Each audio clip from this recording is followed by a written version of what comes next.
Hey everybody, the man who's one of my favorite city builders, Sheldon Adelson, has died. He's 87 years old. He was fighting um, cancer of the lymph nodes and was just announced a few seconds ago. I didn't bother to read it in detail because I wanted to shape this news that Adelson is the one who brought the Oakland Raiders to Las Vegas. He told Mark Davis that he would like to help him in his quest to find a new stadium home for the Raiders and believed such a place or such a thing could be done in the Southern Valley in Las Vegas. He then hired an army of lobbyists, spent millions of dollars to both acquire land and to, with respect to the lobbyists, arm twist, beg, plead, and cajole Nevada legislatures into agreeing to a $750 million subsidy deal for the Raiders. In fact, they said that they were not going to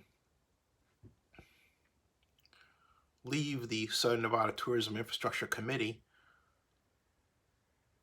that was formed by then Nevada Governor Brian Sandoval without such a subsidy deal, even though there was a counter proposal to it. But I digress.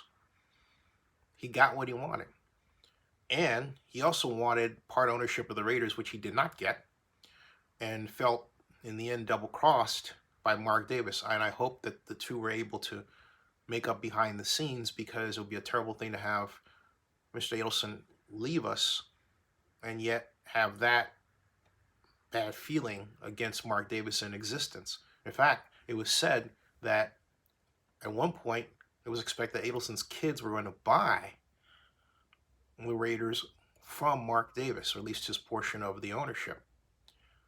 Don't know where that was left. I will best and most remember Adelson for building the Venetian and the Palazzo in the Las Vegas Strip and effectively remaking the Las Vegas Strip. These hotels, if you've never seen them before, are, as far as I'm concerned, one of the eighth wonders of the hotel world, because for anyone who's never been to Italy, it was like going to Italy, or is like going to Italy. Grand, in having the effect of having been around for thousands of years. These are places, and are places, and I say were because the Palazzo's closed right now, but only temporarily, where you could go and quite literally live out your dream of travel right there in Las Vegas. It was part of an idea by a number of Las Vegas developers to essentially build theme hotels at the time. And Adelson was right in the middle of that. Sheldon also helped build Comdex and laid the groundwork for what is now CES Las Vegas.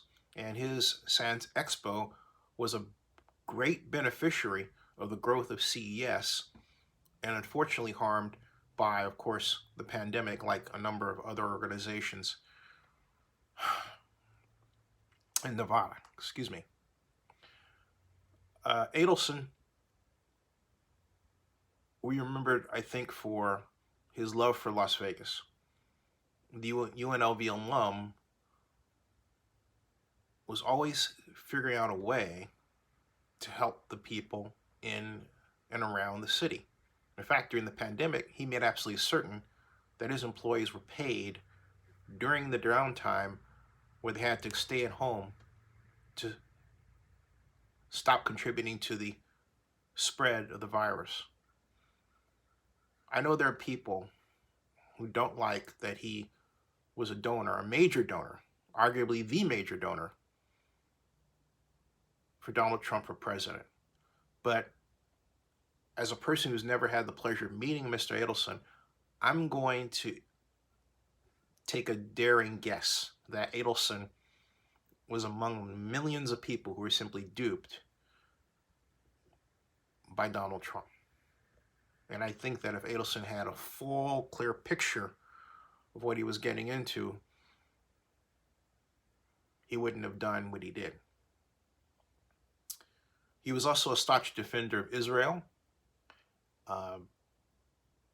proud beyond measure of his heritage, his Jewish heritage, and a person whose organization was quite effective in the casino business, expanding from Las Vegas to Macau, and they were even making inroads in Japan last time I checked.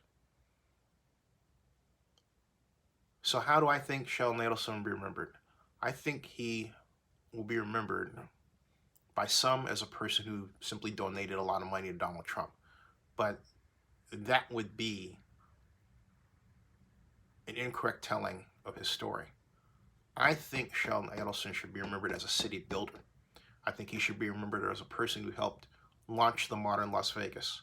And I think he should be remembered as a person who did his best to defend people, Jewish people around the world who've been persecuted for so many years.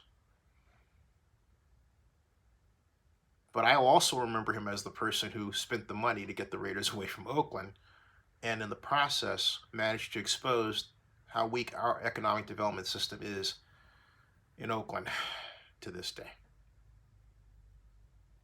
Subscribe to Zenny62 and bookmark oaklandnewsnow.com. Oh, by the way, I can't let this go without mentioning that he was also an enemy of the Las Vegas Convention and Visitors Authority. Adelson, and I disagree with this, didn't like that public money went to an organization that essentially built convention centers, well, because it competed with his private convention event center. And so he went on what I call a 1,000-year war.